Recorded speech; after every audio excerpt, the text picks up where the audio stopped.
I never imagined I'd be writing something like this. I'm not one to air my private life online. But here I am, 3 in the morning, nursing a glass of whiskey, still reeling from how my life imploded in just 3 days.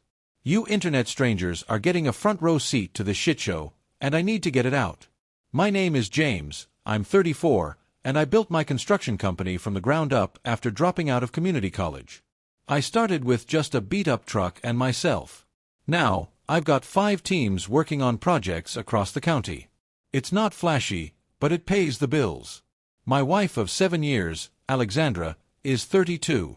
I supported her through law school, paying for everything, tuition, rent, you name it, while building my business. Her upper-middle-class family was never particularly fond of the blue-collar man their daughter brought home. Her brother, Thomas, with his business degree, thinks he's God's gift to capitalism. Her mother, Pamela, is in real estate, and her father, Elijah, is some kind of financial advisor.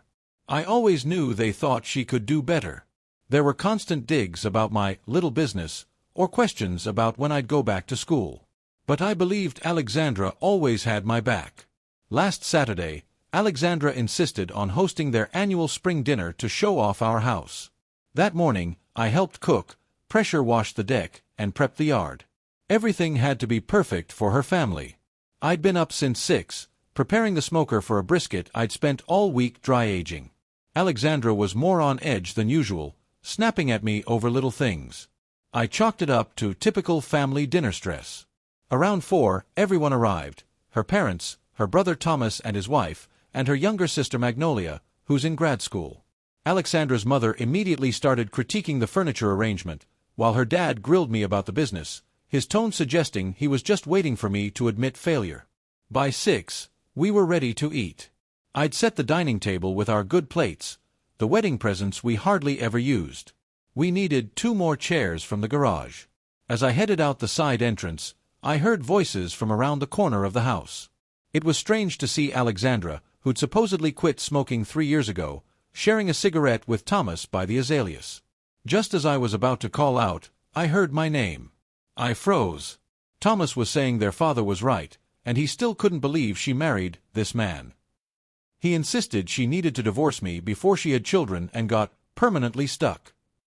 What Alexandra said next felt like a sledgehammer to the chest. She was already working on it, and her lawyers said they could also seize half of my business.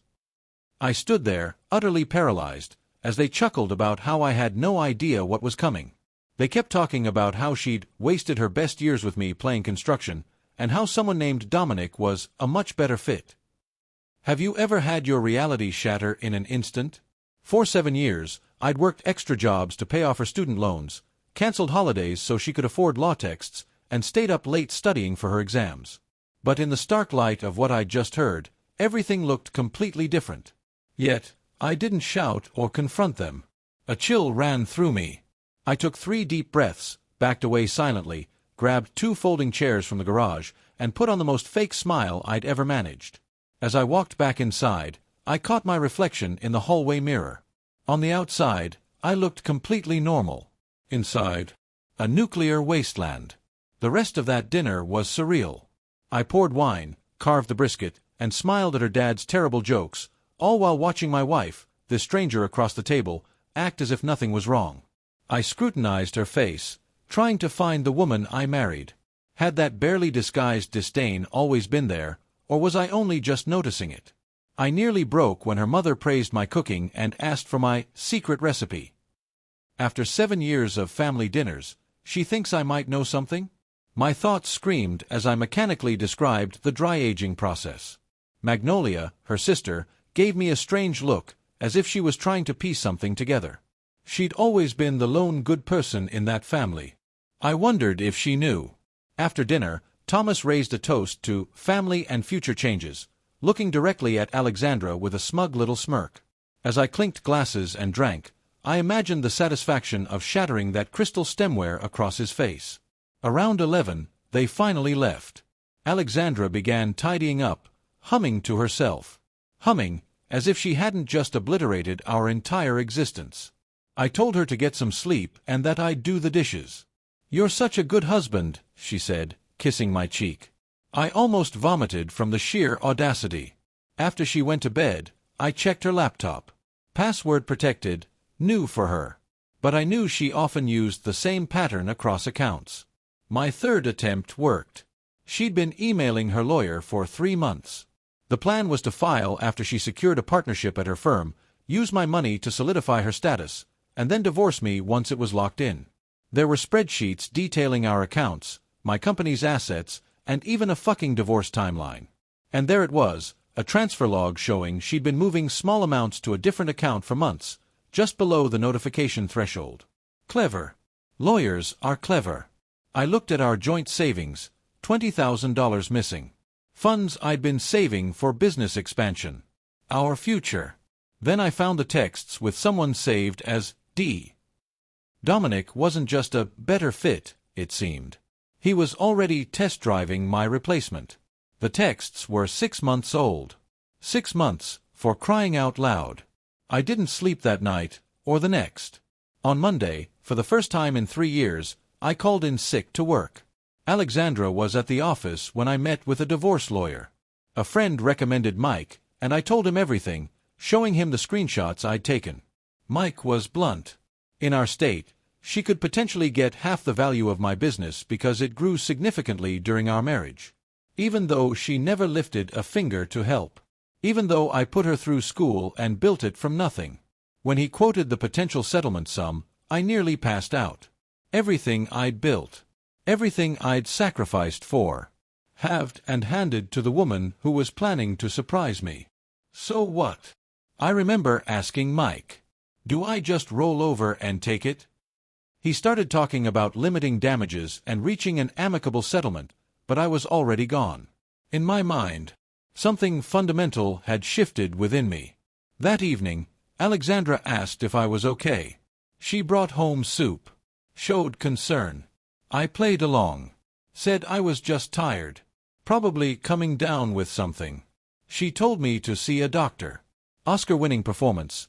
I nodded, told her I loved her, and thanked her for caring. She replied without hesitation, uttering those 3 meaningless words as she prepared to execute her financial scheme. As we sat on the couch, I watched her scroll through Instagram, pausing to like a picture of us from last Christmas that her sister had shared. #couplegoals was the caption. I almost burst out laughing. It was like living with a stranger dressed as my wife. Every action, every word felt premeditated. Had she always been like this? Had she changed, or had I been blind for 7 years? Does it even matter? The truth is, I've never considered myself a vengeful man. When contractors try to screw me over, I usually just cut ties and move on. I help clients who are late on payments. But this was different. This wasn't business. This was my life.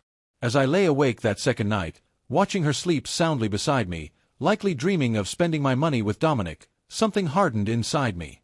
A clarity I'd never experienced before. You know, Alexandra and her family always underestimated me. They thought I was simple because of my calloused hands and lack of education. They never understood that building something from nothing requires patience, strategy, and knowledge. The next morning, I started making calls, to my bank, then my business partner, and a few key clients. By lunchtime, I had a plan in motion. By dinner time, I knew exactly what I was going to do. Alexandra wants a war? Fine. But she's bringing a butter knife to a chainsaw fight. This isn't about money anymore. It's about showing her and her entire family who they're messing with. They're about to get a master class in consequences from the loser they've belittled for 7 years. 3 days after that dinner, I'm finalizing my demolition blueprint. Like any successful construction project, you have to lay the foundation before you can build. Tomorrow, everything changes. Alexandra thinks she has it all figured out, but she has no idea what's coming. Neither does her family. Or Dominic, whoever the hell he is. For 7 years, I helped her build her dreams. Now, I get to watch hers crumble in real time. Update. First, I want to thank everyone for the support on my last post. I never expected such a response. If you're wondering if I've calmed down or if my thoughts are clearer now, the answer is no. I'm still angry. Still moving forward. Just more strategically. You see, Building something with your hands teaches you that rushing only creates problems you'll have to fix later. Revenge is the same. It needs a proper foundation. The morning after I posted, Alexandra kissed me goodbye, reminded me to call the plumber about the guest bathroom faucet, and asked if I could pick up her dry cleaning. She left for work as usual. The normalcy was unbelievable. It was like watching someone skip through a minefield they themselves had laid. As soon as her car left the driveway, I got to work. My first priority was securing my actual business. I called my accountant for an urgent meeting at the coffee shop across from my office. I wasn't going to do this over the phone or where coworkers could overhear. The thing is, when you're starting a business and putting someone through school, you make concessions. You don't always record everything perfectly. You might cut corners on paperwork because you're exhausted after working 14-hour days. Alexandra knew this. She had even helped with some of our initial tax returns when we couldn't afford a proper accountant. The meeting at the coffee shop was eye-opening. My accountant, Frank, looked like he hadn't slept in days. It turns out Alexandra had already been in touch with him, asking benign questions about ownership documents and business valuation methods. She'd claimed she was helping me prepare for a meeting with a potential investor. Unaware of what was truly happening, Frank had given her some cursory information but felt uneasy enough to flag it. His face drained of color when I explained the real situation.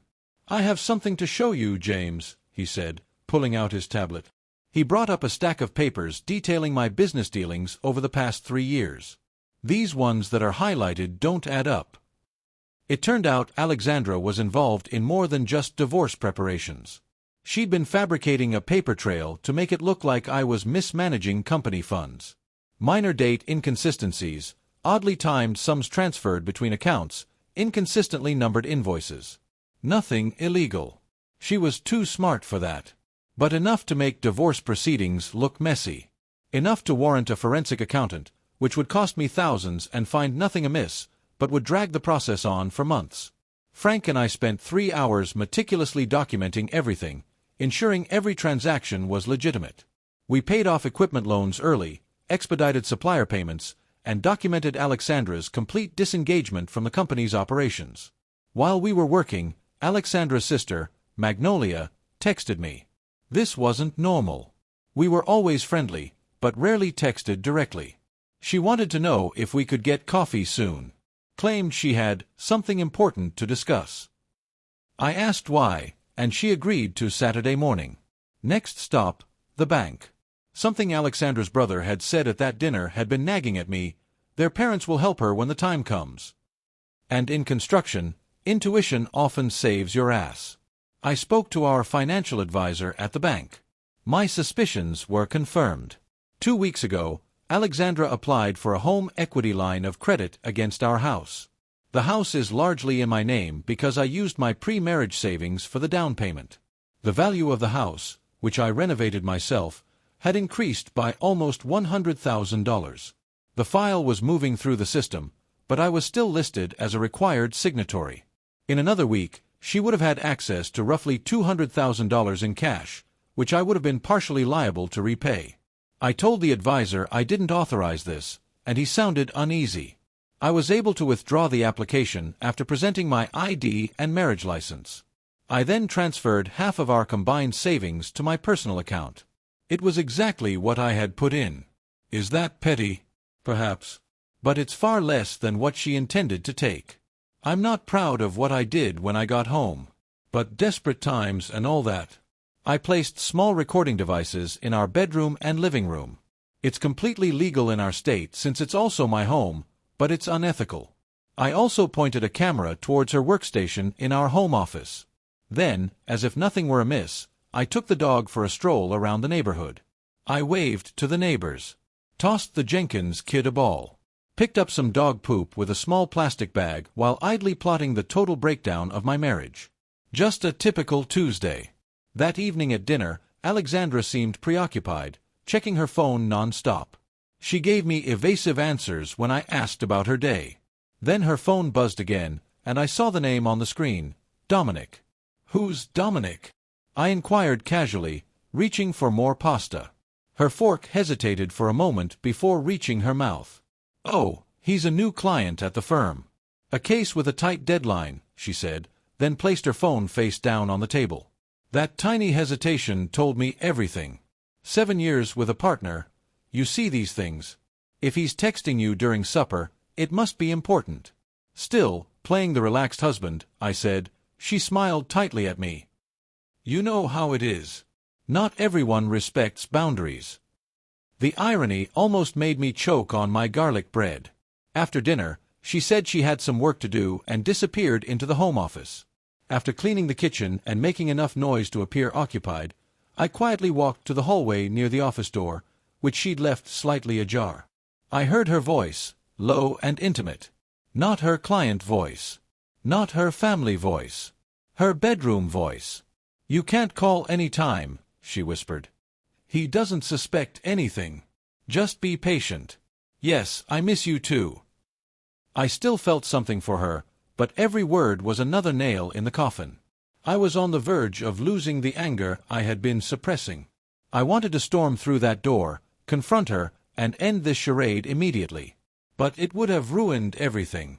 So I turned, walked back to the kitchen, turned on the faucet, and pretended to wash more dishes while preparing my next move. The problem with construction is this: timing is everything. Pour concrete too soon after rain, and it won't set properly. Rush the framing, and the whole building is at risk. This revenge needed to cure fully. On Wednesday morning, I accidentally left my printed-out divorce papers on my bedside table. Not filled out, just the generic forms from the county website. When I came back from my shower, they were slightly displaced. She'd looked at them, but she said nothing. I didn't either. Quietly, I started preparing at work. I contacted clients who owed me favors, not for cash, but for information. As it turns out, Dominic wasn't a stranger. He was good friends with Thomas, Alexandra's brother. They'd gone to college together. He was from a similar socio-economic background as her family. The type of man her parents had always hoped she'd marry. This is where things started to get interesting. Over the years, I'd missed a number of family gatherings because I was at work, but Dominic had attended them. Birthday parties. A trip to the ski area. I couldn't even go on a fucking cruise because I was finishing up a huge job, the one that truly launched my company. Through a mutual contact, I found out Dominic and Alexandra had briefly dated in college, before we met. Everything was falling into place. This was more than a simple affair. This was the long game. While investigating all of this, I also compiled a meticulous spreadsheet detailing all the money I'd spent on Alexandra's education. Tuition. Books. Rent. The laptop I bought her as a graduation present. The bar exam prep course. The interview suits. The countless Ubers home after late-night study sessions because I didn't want her on public transit after dark. The grand total, $143,622. Not including the interest I could have earned if I'd invested that money in my company instead. That evening, Alexandra initiated sex for the first time in months. The timing almost made me giggle. Was this also part of her plan? Keep me happy and distracted while she orchestrated my financial demise? I accepted it. Operating as expected. Playing out the emotion, she was feeling nothing but detachment. Afterward, while she slept, I lay in the dark, staring at the ceiling fan, counting rotations instead of sheep. One thought kept coming to mind. For how long was our marriage a lie? Did she always see it as a transaction? Was I just a stepping stone? On Thursday morning, I met Magnolia for coffee. I got there early and waited, scrolling Reddit on my phone. You internet strangers kept offering advice. Some suggested drastic measures I hadn't even considered. Others told stories so similar to mine, they made mine seem mild in comparison. In some ways, the solidarity was comforting. Magnolia showed up looking anxious. She'd always been the odd one out in that family, more genuine, less focused on appearances. She ordered a complicated coffee drink, picking at a muffin and making small talk. Finally, she took a deep breath. What she said next confirmed everything. She'd known about Alexandra and Dominic for months. She'd seen them together at their parents' lake cottage during a family weekend that I couldn't attend due to a water damage situation at a construction site. She'd confronted Alexandra, who insisted it was an isolated incident. But it wasn't. Magnolia had recently heard Alexandra's confession. After a family meal I'd also skipped, she'd been intoxicated and explained the entire plan to her. Stay with me until she found a partner, then divorce me, giving half of my possessions to Dominic as a golden parachute. Magnolia told me this because she was at her breaking point. She claimed to have always liked me, believed I was good for her sister. She couldn't understand why her family never gave me a fair chance. I appreciated her honesty. I was careful not to reveal that I already knew most of this. I asked her not to tell anyone else. She seemed relieved to unburden herself and agreed. As she left, she gave me a hug and whispered, "I'm so sorry." For the first time in days, I felt a true human connection. On Thursday night, I initiated Phase 2. I fabricated a business emergency for Alexandra. Claimed I had a crisis meeting the following evening and needed everyone on board. A major client was threatening to pull out. Possible financial disaster. Needed her family's guidance and her support. She hesitated. Claimed she had plans. I pressed harder. Let my voice waver a bit. Claimed I was terrified of losing everything we'd built. Played on her guilt. She caved. Agreed to a last-minute family dinner on Friday. Said she'd call Thomas and her parents. Perfect. On Friday morning, I made the final adjustments to my preparations. I set up the dining area, placing printouts in a folder next to my chair. Loaded a tablet with all the evidence, financial documents, recordings, screenshots, everything. She picked up her favorite dessert from her favorite patisserie across town. I made sure everything was in order at work. I had an honest conversation with my business partner, who was incredibly supportive despite being understandably astonished. Our friendship goes back to high school. He knew the numerous costs Alexandra's education had incurred for me. Alexandra was already home when I arrived, rearranging our good plates on the table. I didn't miss the symmetry. Another family dinner. Same stage. But a completely different play was about to begin. She seemed uneasy, constantly checking her phone.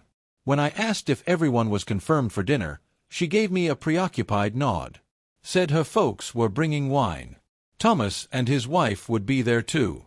I suggested inviting Magnolia as well. Alexandra looked astonished but agreed, texting her sister as I watched. The whole gang would be present. Excellent. As I went upstairs to change and shower, Alexandra called me, asking for specifics about the client issue so she could prepare her ideas. I promised to fill her in on everything over supper. Wanted to experience it once with everyone in attendance. Under the shower spray, I rehearsed my response. How I would present the proof. The sequence of revelations for maximum impact. It felt unreal. Like preparing for the most disastrous client meeting ever. I changed into the outfit Alexandra had always said made me look my most polished. Dark jeans. A blue button-down. Leather shoes instead of work boots. The uniform for my final act as her devoted husband. I could hear her talking quietly on the phone downstairs. Thanks to the recording in the living room, I could review that conversation later if needed.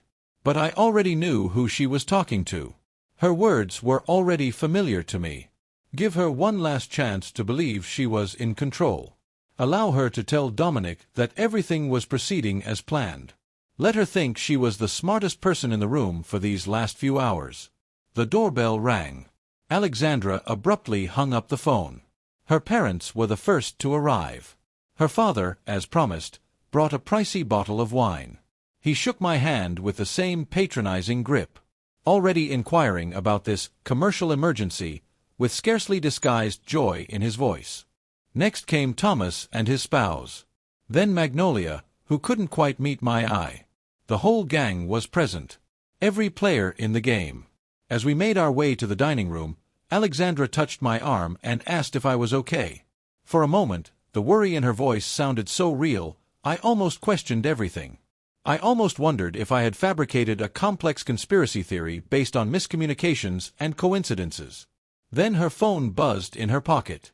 Dominic's name flashed briefly on the screen before she abruptly cut it off. And the last glimmer of uncertainty vanished. I sat down at the head of the table. The evidence folder next to my plate. Her father sat on my left, and Alexandra to my right. The symmetry was flawless, just like the dinner where I'd learned of her betrayal. Only now, I was the one with secrets. When Alexandra's mother inquired about the wine choice, I noticed Magnolia observing me with an odd look. Part fear, part curiosity. Something was approaching, but she wasn't sure what it was. Everyone grew silent as I stood up, holding a glass of wine, expecting me to explain the business emergency. I grinned at each of them in turn, saving Alexandra for last. "I'd like to propose a toast before we get to the reason I called this meeting," I said, raising my glass. "To devotion, to family, and to finally having a clear perspective." Their expressions of bewilderment were only the start. Neither Alexandra nor they knew what was going to happen next. The last update. For the past hour, I've been glued to my phone, watching the message counter rise. In less than 3 days, Alexandra sent 47 increasingly urgent texts. Let me tell you about that evening, which was crazy, as I promised. I had just raised my glass to loyalty, family, and at last having a clear perspective. The look of bewilderment on everyone's faces was invaluable. Calmly, I took a seat and sipped Elijah's pricey wine. Alexandra gave me a supportive squeeze when I discussed my business emergency. I nearly had to respect her dedication because of the way she performed it. "Well," I said, taking out my tablet, "I've uncovered several significant issues that jeopardize everything I've constructed. Issues are arising directly in front of me." Elijah leaned forward, his smugness scarcely restrained. "Money problems? Issues with cash flow? Your business approach always looked risky to me." "The issue," I said, connecting my iPad to our TV, "is my marriage, not my business." There was silence in the room. On my hand, Alexandra's hand froze. "James," she said softly, "what are you doing?" "The thing is, when tearing down a building, you don't begin with the roof.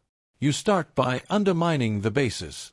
I then started playing the recording of Thomas and Alexandra from the Last Supper. The room was filled with their voices. Thomas claimed that before she had children and became permanently stuck, she needed to get a divorce from me.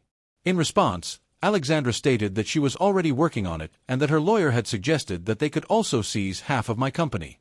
I observed every face at the table. Thomas turned pallid.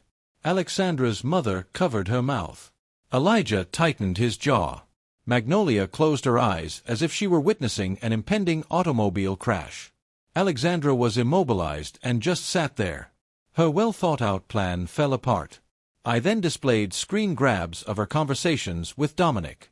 Edited with care, but damning nonetheless. 6 months, I muttered.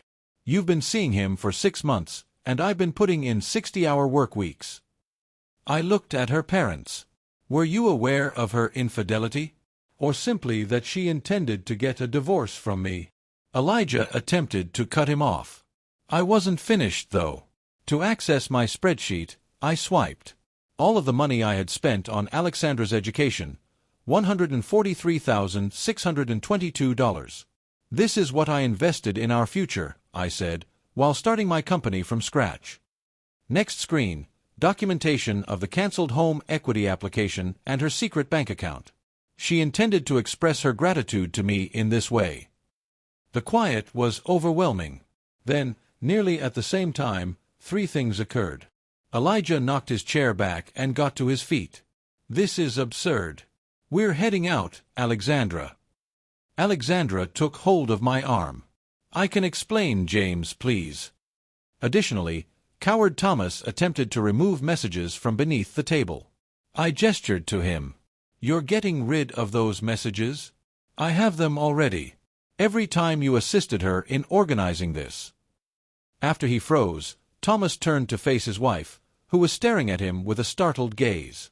Alexandra changed her strategy. With tears in her eyes, she stated, "It wasn't like that. I felt unhappy and perplexed. For years, we had been drifting apart. Separating," I repeated. "When your education was being funded by me, while I was constructing our future." Something snapped, even though I hadn't intended to lose my temper.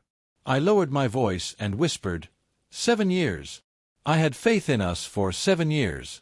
And I was only a stepping stone the entire time. Her dad took over. Whatever issues you two are having are private. But you're wrong if you believe that this ambush will scare my daughter. You can't imagine the resources we possess." I chuckled. Resources? Do you mean the $20,000 she took from our joint account? Or the helix she attempted to obtain against my residence? Alexandra was texting beneath the table while Elijah was ranting about everything they had done for us. That's when I revealed the last secret. "Did Alexandra mention that Dominic is also married?" I said nonchalantly. The room became silent. Elijah paused in the middle of his sentence. "Yes, I discovered that yesterday. Rachel is the name of his wife. When I showed her the text exchange between her husband and my wife, she was quite understanding." Alexandra's face lost its hue. "You... what?" "Yesterday, we had coffee. It seemed only right that she should be aware." Elijah lost it at that point, seized my dining table's edge, the one I had constructed myself, and turned it over. Food, wine, plates. Everything took off. Alexandra let out a scream. Her mom let out a gasp. Thomas leaped back. I sat there, strangely at ease, observing the collapse of 7 years of faking all around us. Only Magnolia moved to assist with cleanup. She gave me a slight nod as our gazes locked across the chaos. "Deference. You get it?" I was unable to tell. With trembling fingers, Elijah gestured toward me. "Do you believe you have one? You are nothing. You weren't intelligent enough for college, so you make stuff by hand. We'll make amends for my daughter's mistake of slumming with you." Slowly, I got to my feet. "Elijah, I might work with my hands. At least I created something tangible, though. Aside from a family of liars, what else have you created?" He sprang at me, genuinely attempted to punch someone. Thomas just managed to catch him, keeping him in check while he threatened lawyers. "Please, James," Alexandra repeated. "Let's have a private conversation. I didn't want it this way. How you desired to separate from me, to fuck someone else while stealing half of what I created." I gave a headshake. "There is nothing to discuss." I opened the front door. "I suppose it's time for you all to go." Thomas pulled his dad outside. The final person to depart was Magnolia, stopping at the door. "I apologize," she said silently. "You always deserved better, in my opinion." Then our ruined dining room was empty but for Alexandra and me. "Where are you heading?" she inquired. She spoke in a low voice. "I have a hotel room already," I said. "When you're at work tomorrow, I'll return for my belongings." "All of this was planned by you," she muttered. "The best taught me," I answered. I picked up my already packed overnight bag. She called after me as I left. "This is something you'll regret." When it came to the lawyers, my father wasn't playing a game. I didn't answer. Rebuilding on certain foundations is impossible due to their deterioration. I slept better that night at the hotel than I have in months. Alexandra was at work the following day, so I returned. I packed the important stuff, my dog's belongings, family pictures, tools, and clothes. My key was left on the counter. I had previously rented a modest flat close to my workshop. Not hiding, merely making room. I informed my staff over the phone that I would be working from home, taking care of personal affairs. I avoided social media for 2 days. Ignored emails. Devoted to getting my new apartment ready. The dog rapidly adapted. Animals are able to detect problems in a home. I eventually turned my phone back on the 3rd morning. It began humming instantly. Alexandra sent 47 WhatsApp messages that ranged from rage to begging. They were all caps rage at the beginning. "How dare you damage everything and humiliate me in that way?" Then they moved. "Give me a call, James. I know I made a mistake, and we need to discuss, but we can still resolve this." She was haggling by message 30. "I'm going to therapy. I will cut my family off. Just give me a call." Message 45 was straightforward. "I apologize." At 3:14 a.m., the last two arrived. I filled Dominic in on everything. Concerning the money. regarding the plans for the divorce. We should remain together, he says. Then he simply called to end the relationship. Claimed to be attempting to keep his marriage to Rachel intact. Now I have no 1 inch. I perused them without answering. I'm just exhausted. Not contentment. Not confirmation. Nothing except emptiness. Similar to completing a challenging task just to discover that the client will never value it. I was scrolling when another message appeared. I'm sure you've read these, James. Tell me what you want, please. Cash. The home. Whatever you want, I'll sign. She still didn't understand after all. Money was never the issue here. It had to do with treachery. A waste of years. The future has been taken. At last, I answered. The divorce documents have already been forwarded to your office. I just want this to end as soon as possible. She responded right away. Is it possible for us to meet? Would you please? Only to converse. My phone rang before I could reply. My lawyer, Mike. Dominic's wife, Rachel, had contacted him. She had done her own research after I had shown her the proof and found that Dominic had engaged in similar plots with other women. For our divorce processes, she wanted to compare the notes. I glanced around my small apartment as Mike was speaking. A mattress on the ground. Unpacked boxes. The canine's eyes were on me. I didn't think I'd be beginning again at 34, but sometimes you have to destroy everything to restore a damaged foundation. I agreed to get coffee with Rachel, not for love, but because of the mutual betrayal and solidarity, and after hanging up, I emailed. That afternoon, while I was out dog hiking, my phone buzzed with a text from Magnolia saying, "You moved out, Alexandra. You're staying with our parents. Dad's on the warpath, but Mom's finally asking what really happened. I think his perfect daughter facade is cracking. Thanks for letting me know," I replied. "I'm better than okay." Alexandra's final message was that there was nothing to talk about, the marriage is over, and all future communication should be directed through our lawyers. I blocked her number. As the sun set, I watched my dog explore, tail wagging carelessly. After 7 years of countless hours of work, a future planned and destroyed, but also freedom, truth, a chance to rebuild something authentic. My phone buzzed Rachel, confirming our coffee meetup and providing a link to a support group for people dealing with divorces involving financial deception, which is more common than I realized. I finally told them I was leaving the program they chose for me to pursue what I truly wanted. I guess your courage was contagious. As with any good building project, the foundation comes first, and this time I'm making damn sure it's sturdy. I put my phone in my pocket, called the dog, and decided it was time to head back, make dinner, and possibly unpack little steps one day at a time.